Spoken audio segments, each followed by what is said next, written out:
He said, Jennifer is missing. She's been gone since about 3 o'clock. Got to see how close Martin's house is to the 7-Eleven. So here's her house right there and the 7-Eleven right there. This person might have seen something, might have seen Jennifer be taken, and was walking with her after the day she disappeared. Jennifer, you gotta come home, honey.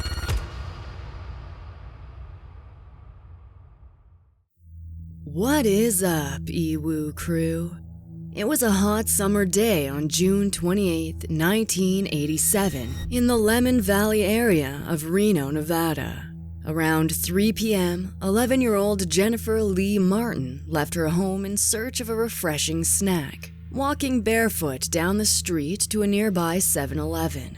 There, she happily purchased candy and a soda before beginning the return trip home. The distance between the convenience store on Lemmon Valley Drive and the little girl's home on Surge Street was only a few hundred feet. But on her way back, Jennifer vanished. It should have taken less than 5 minutes for her to get back. So when 20 minutes ticked by with no sign of the young girl, her older brother grew concerned and made his way along the route she would have taken. But even when he made it all the way to the 7-Eleven, Jennifer was nowhere to be found. To this day, over 30 years later, Jennifer has never been found, and both her family and authorities are completely in the dark as to what could have happened to the sweet little girl. Born on January 14, 1976, Jennifer was an independent and vibrant girl full of personality. 10 months before she went missing, her family had moved from Clearwater, Florida, all the way to Nevada. We spoke with Jennifer's sister, Colleen, to learn more about what the sweet little girl was like. Jennifer was actually my half-sister, and I met her for the first time about 3 years before she was abducted. And the first time I met her, I just fell in love with her immediately. Every weekend, she would just have her bags packed, ready to come to my house and spend the weekend with me and my children. Jennifer's family explained that she had never run away from home before and was always very responsible in letting her family know where she was going. They say she was settling in quite well to the new area. She was stubborn, which is what makes it so odd that someone was just able to grab her so fast, because she wasn't one just to get in somebody's vehicle.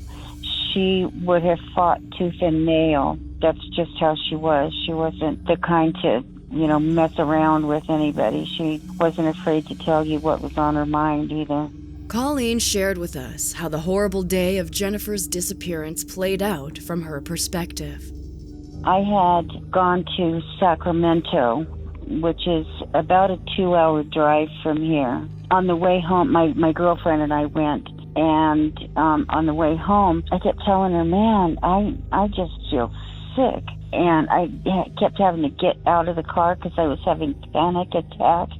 So I got to my mom's house, and she said, Colleen, your father has been trying to get a hold of you all afternoon. What is wrong? Because this is 11 o'clock at night now. So I called him and I said, what up?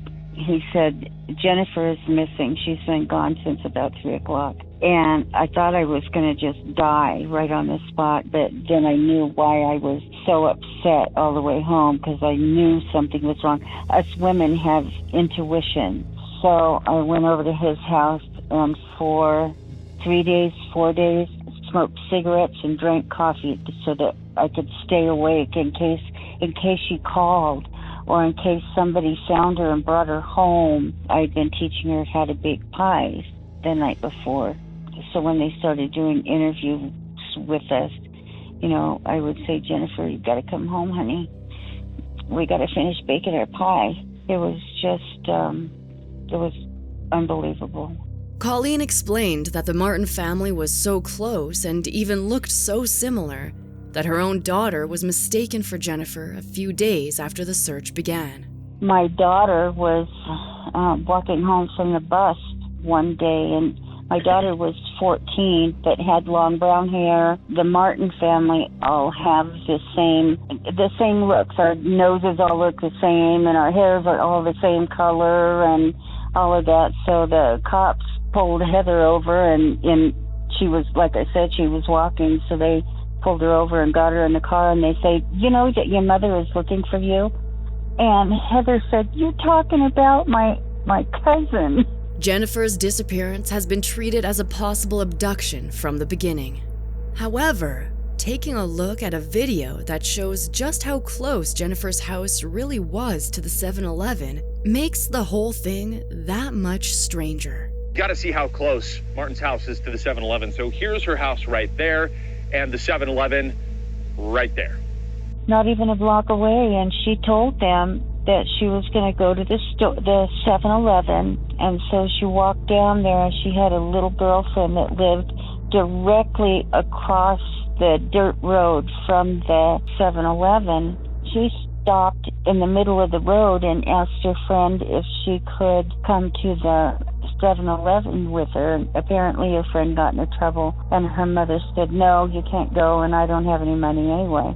So Jennifer goes, okay, and went skipping off to the store, went in and got the stuff she was looking for, went back around the side of the 7-Eleven and was never seen by anybody again. Interestingly, Colleen says that authorities have followed up on this girlfriend of Jennifer's, but nothing much has come from it. They brought her up here a couple of times and talked to her, and then they hypnotized her one other time, but she just wasn't able, and that was the girlfriend that I was telling you about. Now, they had been hanging out together throughout the day, you know, walking up and down that little dirt road there. They have brought her up here. She lives in Vegas now and is an absolute mess from the whole ordeal. Initially, one of the leads was a white pickup truck that was spotted in the area around the time that Jennifer disappeared. We heard that there was a small white Chevy pickup speeding off from behind the 7-Eleven and up the dirt road. Oh, we searched and searched and searched, and the cops kept yelling at me, telling me, we don't want to have to look for two people. Colleen, you need to stay here. We'll go look. A light-colored Toyota Corolla was also spotted by witnesses in connection to the disappearance, but authorities have yet to identify it or its owner. We were originally alerted to this cold case by a woman named Rachel Bixby. She's a missing persons advocate in Reno who works as a liaison with law enforcement. Rachel creates public and social media campaigns to generate tips on regional cold cases. She's worked on several high-profile cases, and her current focus is finding out what in the world happened to Jennifer Martin.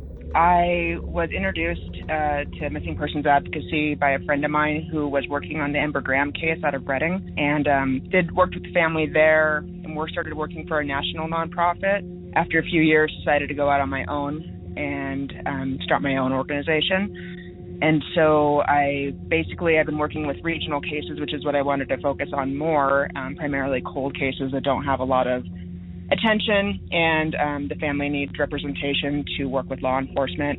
And that's something that whenever I can, I try to work as liaison between the family and law enforcement, because the family doesn't always have all the tools that they need to work through some of these situations.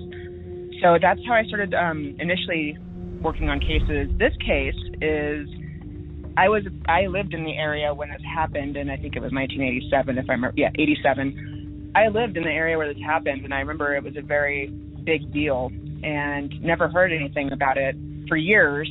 And so when I started working on my own, it was one of 10 cases that I really wanted to focus on. Rachel told us a bit more about the impact Jennifer's story had on the community. I do. I was probably about, I'm trying to think, I want to say I was like 7. I was pretty young, and it definitely had an impact on the children in the area. I know we were very concerned, and the families were very aware of the case, and it hit close to home. I actually remember going in, I used to hang out in this area by my house. Law enforcement was driving around, and they actually gave me a ride to look for Jennifer in the backseat of the car. Rachel has been working closely with Jennifer's family for years in an attempt to spread awareness about the case and sniff out clues. We love her. She has done so much on behalf of Jennifer and our family. It's just amazing. She's an amazing young woman. Rachel remains hopeful as she says that her efforts have generated multiple leads, one of which, she says, seems extremely promising. So basically what I did is I drum up public interest in the case again. So I started a centralized campaign around within a certain radius of where Jennifer disappeared from, and to try to get more attention on the case again and also generate leads, hopefully. And so it worked. I received a number of leads, most of which I would say were not relevant to the case. I went through all the information that was provided by the family, did my own interviews, compared timelines, came up with my own, and anything that I could, basically if there's anything I can eliminate as a lead, then I will prior to reaching out to law enforcement. If I can't disprove something, then I'll reach out to law enforcement to get to have them pursue the lead further. The only problem is Rachel has spent over 18 months trying to get local law enforcement to pursue the lead, seemingly to no avail. She wrote, "To date, despite assurances they are extremely interested, I have not had any meaningful follow-up from law enforcement to look into the lead, which brings me to why I am reaching out to you. Perhaps this type of coverage would provide the necessary push they need to help the family." I know law enforcement struggles with these cases quite a bit because they just don't have the manpower to handle them. But in this instance, I really feel like this could be there's maybe time constraints on being able to follow up on this lead, and there's not a lot of movement from law enforcement. So I'm hoping that maybe it might, bringing more attention to the case might bring someone forward to say something, or maybe get law enforcement to give them a little push. But that's where I'm at with that. In discussing how this case rocked the small community of Lemmon Valley, Rachel also mentioned another suspicious disappearance that had occurred just a few years before.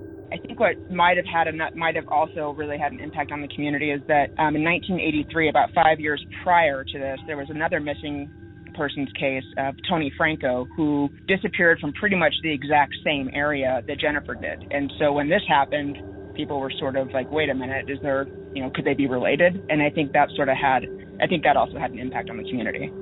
Rachel linked us to a Reddit thread in r/unresolved mysteries started by a user called Archie's Mom.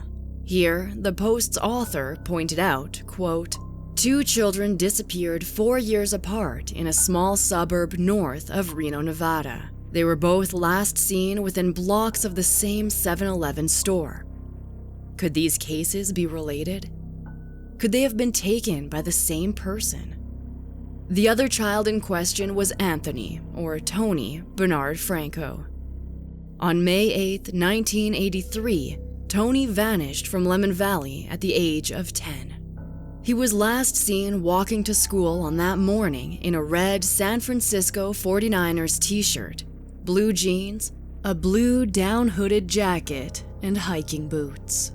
He was in 5th grade at the time and lived only a half-mile from the school with his mother and stepfather.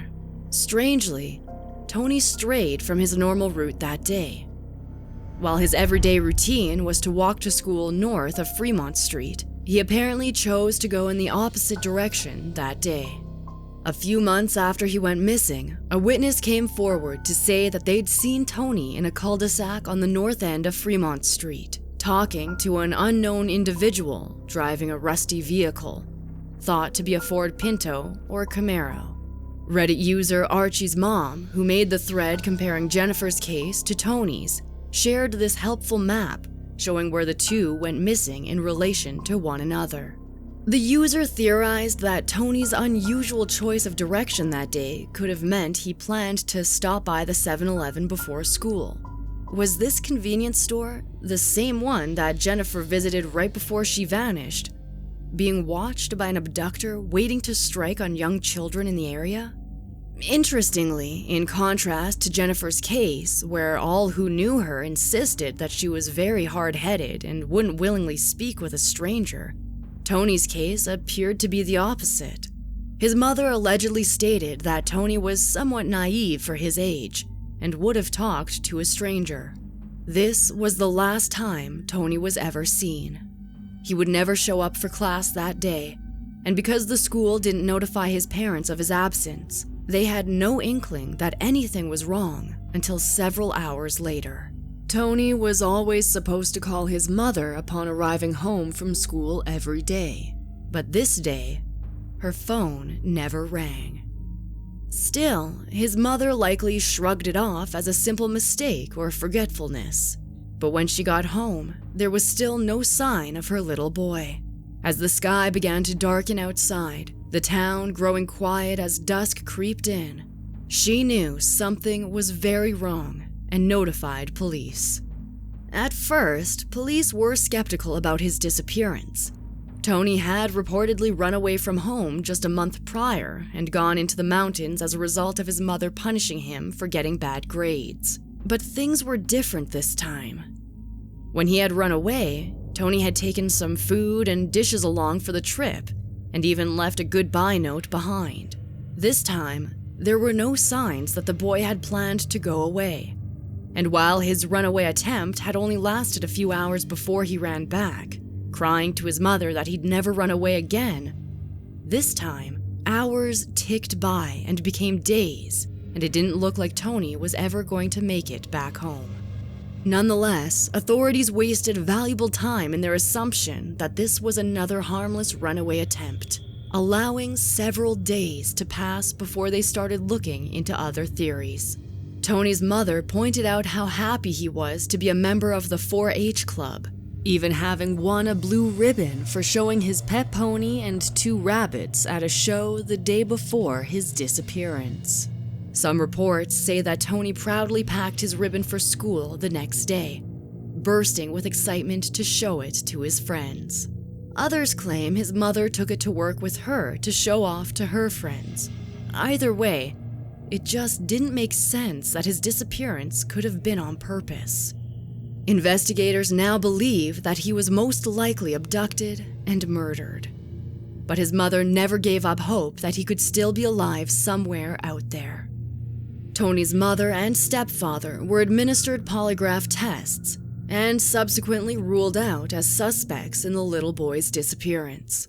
Unfortunately, his case, like Jennifer's, has gone ice cold, and no strong suspects have ever really been identified. So, going back to the Reddit thread, this user speculated that in their own opinion, a man named Stephen Keesley could have allegedly had something to do with both Tony and Jennifer's disappearances. According to the Mercury News, Stephen was a priest until he was defrocked in 1987. Police documents reveal that Stephen had been arrested and charged on the allegation of 13 counts of child molestation during his time at Santa Paula Catholic Church in Fremont, Nevada, during the late 60s and early 70s. All but 2 of these charges were reportedly thrown out after a Supreme Court ruling that dealt with the statute of limitations. Some online resources speculate he was allegedly looked into in connection with Tony and Jennifer's case at one point. According to the Encyclopedia of Unsolved Crimes, police investigated him and used cadaver dogs, a radar, and a backhoe to search Stephen's yard for evidence.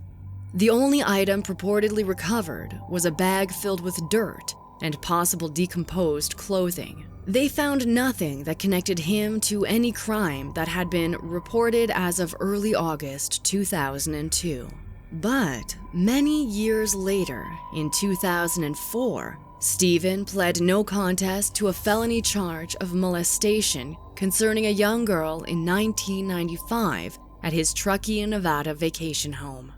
Stephen ended up serving 6 years in prison, but despite that, no evidence has been found linking him to Jennifer or Tony. Reddit users in the comments were quick to point out how strange the discovery of buried clothes was. Surely, they reasoned, if you want to get rid of clothes, you either throw them away in the garbage or give them away. But to bury them in the yard is definitely an unorthodox choice.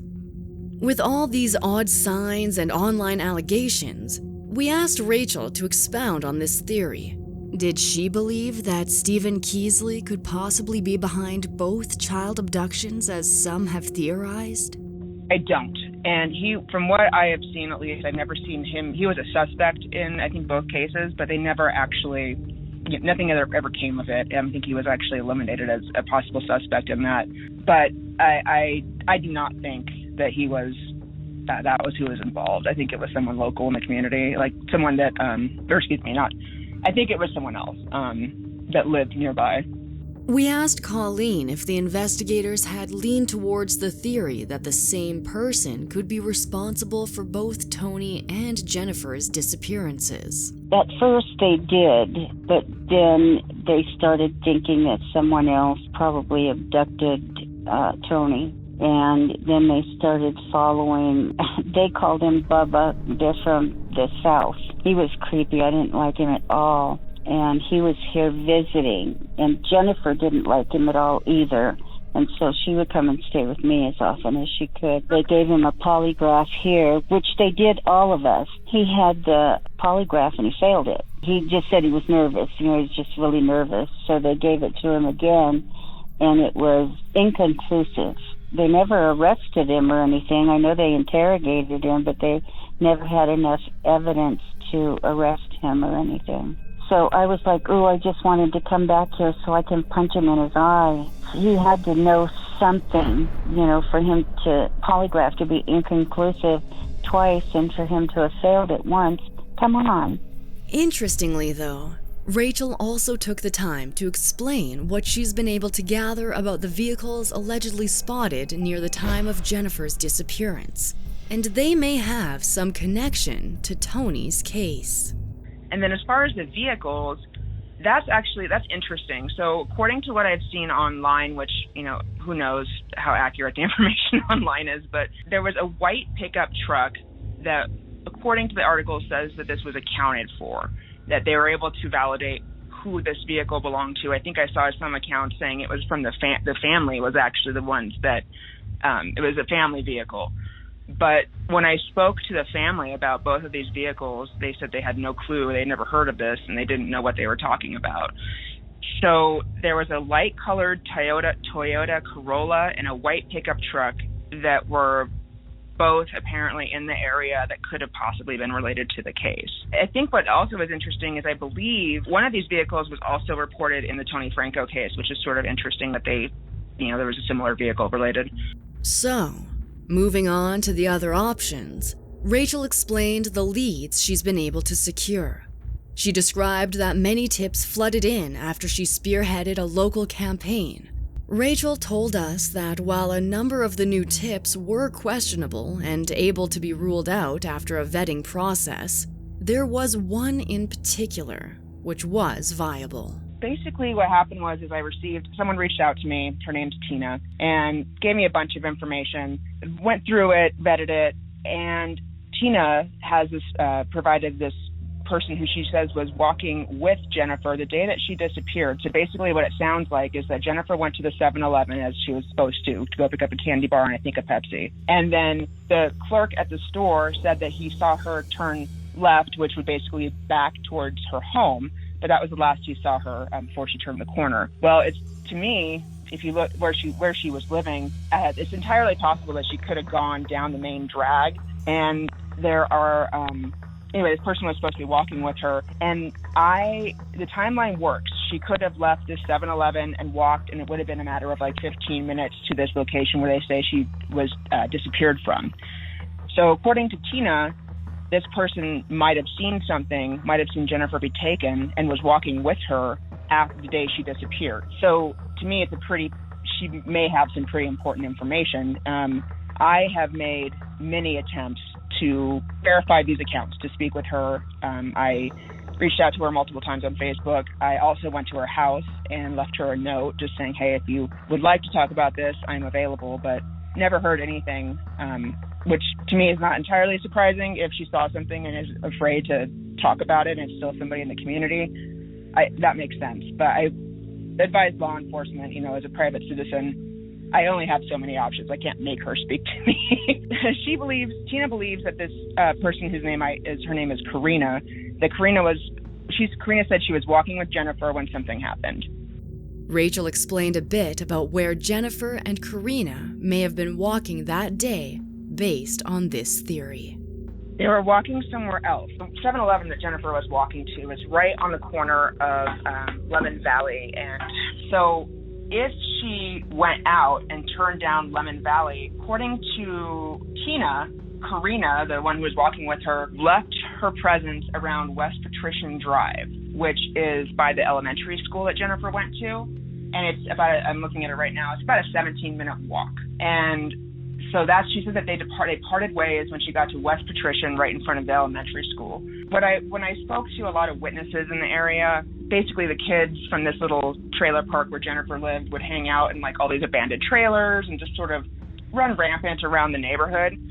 So, I could see it happening where if a friend stopped by and was like, oh, let's, want to go for a walk, they could have just gone, a couple minutes away and thinking that they'd be right back and it wouldn't be a big deal. So that doesn't sound totally surprising to me. When we first heard this new information, it was a bit surprising, because if Jennifer had wandered off to explore with a friend instead of heading straight home that day, then perhaps the radius of possible areas where she could have been taken would be larger and harder to pin down. However, Rachel assured us that either way, Jennifer was still most likely very close to home. She sent us this image of the proposed route Jennifer may have taken based on this theory. Well, so I'm looking at the radius of where from the 7-Eleven to West Patrician Drive, where apparently they parted ways, and it's not even a mile. It's 0.9 miles. So it does open up the radius, but it's not too much. Colleen also emphasized to us just how small of a town it was, a place where almost everyone knew one another, which makes it all the stranger that 2 children could have been abducted from here without anyone seeing a thing. Tiny community.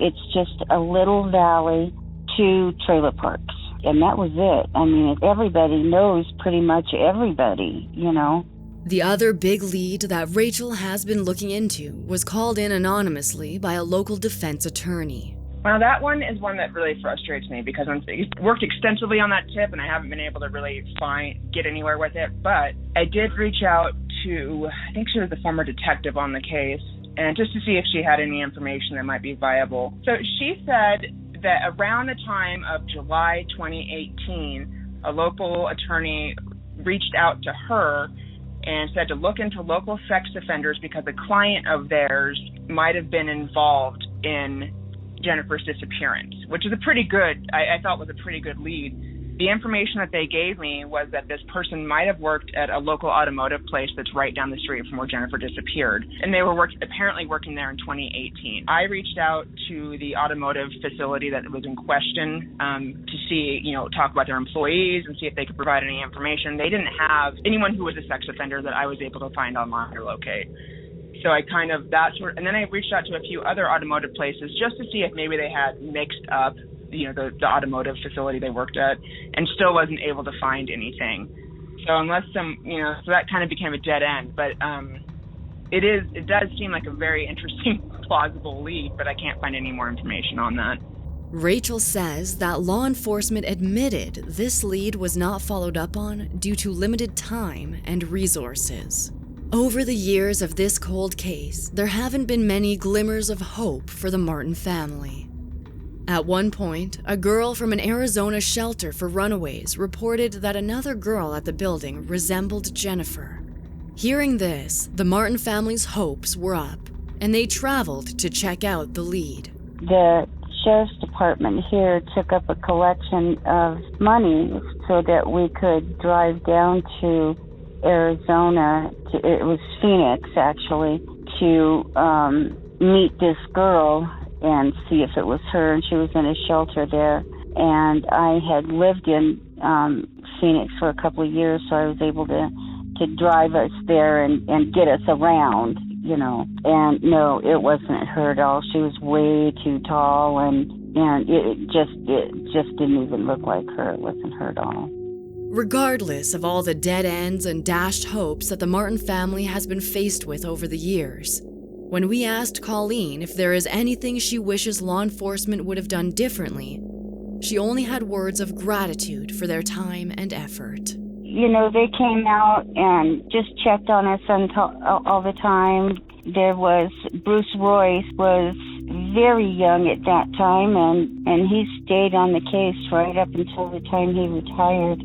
I mean, they've stayed on it for all these years. You know, they put it away for a while and they bring it out and work on it again to see if they can get more information, and they've really been amazing. I have a lot of respect for them. Colleen says that the community still remembers Jennifer when the anniversary of her disappearance comes around. Yeah, actually every couple of years, around June the 28th, they do an interview or they do a little spot on TV, because I like for them to do that just to let people know that she's still missing. Otherwise, they think that she's been found, or it was found that she was run away, or that she was murdered. Oh, God. Since she's never been found, I prefer not to believe that part. And I get up every morning and say, "Good morning, I love you," to her picture, and then maybe one of these days I can say, "Good morning, I love you," to her. I would love that. At the time that she went missing, Jennifer was 4'6" and 49 pounds. She was wearing a grayish-purple sweatshirt dress and no shoes. She's a Caucasian female with brown hair, blue eyes, and facial freckles. Jennifer's distinguishing characteristics include 2 small hairline scars on the underside of her chin and a star-shaped scar on the inside of her upper right arm. She has several white bumps on her back and a coffee-stain-type birthmark on her right hip.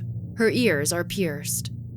Colleen lives in the same house and still holds on to the same phone number from all those years ago, hoping deep down that one day it might ring and Jennifer will be on the other end of the line.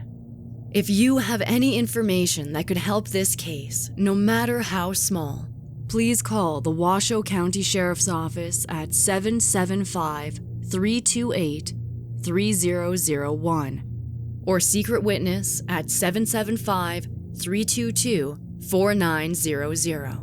Let's bring some justice to Jennifer and some closure to her loved ones.